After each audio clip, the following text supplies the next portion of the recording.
Halo semuanya, selamat datang di Environment Talks. Mari cerita lingkungan bareng Junila. Ini adalah series pertama dari Environment Talks sebagai bentuk takeaways dari program Virtual Institute bersama dengan Wisely Academic Fellowship Spring 2021. Series pertama ini akan terdiri dari 8 episode dengan topik yang berbeda dalam bidang lingkungan. Nantinya akan membahas hasil refleksi dari beberapa artikel, study case, dan sharing bersama dengan expert di bidang terkait. Selamat datang kembali di episode kedua. Di episode kedua kali ini kita akan ngebahas soal innovation in nature conservation.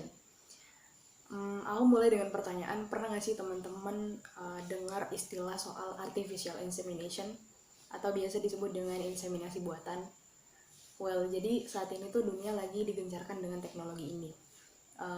Ini disebabkan karena diprediksi tahun ini akan terjadi the sixth mass extinction in the world gitu. Kepunahan yang akan terjadi di tahun ini tuh diprediksi akan lebih tinggi daripada sebelumnya. Ini tentunya diakibatkan karena aktivitas dari manusia seperti pengerusakan habitat, kemudian perburuan liar, dan bahkan sampai pada penangkapan ikan yang berlebihan. Nah, tentunya konservasi hewan ini bertujuan untuk memahami dan mempertahankan keanekaragaman hayati, karena hilangnya satu spesies pun dalam suatu ekosistem itu akan membahayakan seluruh fungsi dari ekosistem tersebut. Satu titik terang yang kemudian bisa dijadikan solusi adalah melalui perkembangan ilmu pengetahuan dan teknologi pastinya. Berawal dari inovasi industri pertanian, para peneliti di kebun binatang saat ini telah memulai untuk mempelajari proses dari reproduksi hewan liar, kemudian menggunakan teknologi sebagai hal untuk ini berawal dari inovasi industri pertanian. Jadi para peneliti di kebun binatang itu saat ini udah memulai mempelajari proses dari reproduksi hewan liar tadi, kemudian menggunakan teknologi seperti transfer embrio dan inseminasi buatan. Tujuannya tidak lain untuk membantu meningkatkan potensi reproduksi dari hewan liar tadi. Bahkan faktanya beberapa kebun binatang di beberapa negara di dunia ini kini mulai mengejar peran sebagai konservator daripada sekedar hanya menampilkan satwa liar tadi gitu.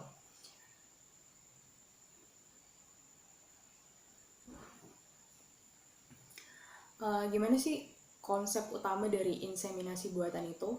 Jadi teknik inseminasi buatan ini dibuat dengan mengumpulkan sampel sperma hidup dari hewan jantan, kemudian diletakkan langsung ke dalam ovum hewan betina untuk memproses terjadinya pembuahan.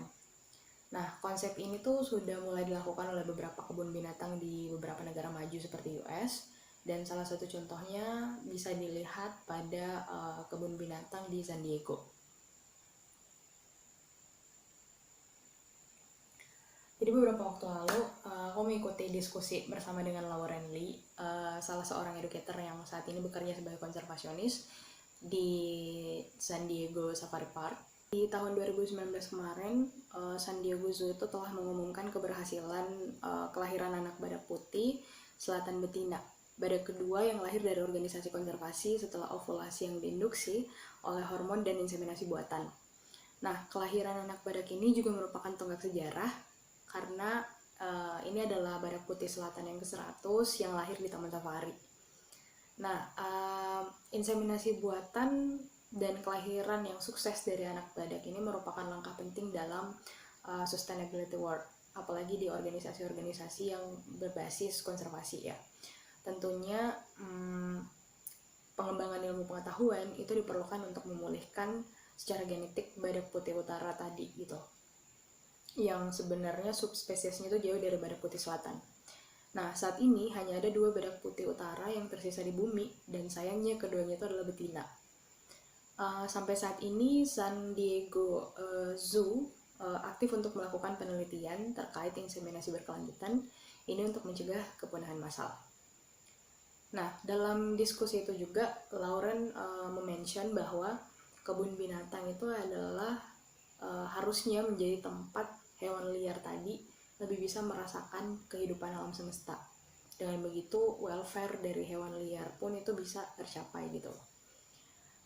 Dan lagi perlu diingat dengan baik bahwa inovasi yang dilakukan hari ini tuh nggak akan pernah cukup jika tidak dilalui dengan kolaborasi dengan banyak pihak. Seperti yang kita tahu bahwa dunia konservasi adalah dunia yang sangat dinamis, maka dari itu selalu dibutuhkan inovasi dalam menjaganya agar bisa lebih baik. Well, that's quite interesting. Nah, untuk episode 2 kali ini aku rasa udah cukup. Dan lagi aku bukan expert dalam bidang ini, aku cuma mencoba untuk merefleksikan apa yang aku dapetin. Jadi teman-teman kalau ingin lebih detailsnya boleh langsung diklik link yang ada di kolom deskripsi. Semoga teman-teman bisa mendapatkan insight yang banyak dari artikel tersebut gitu. Terima kasih banget udah nonton. Jangan lupa untuk di like, juga share dan komen supaya kita bisa sama-sama diskusi terkait isu ini. Terima kasih dan sampai jumpa di episode berikutnya.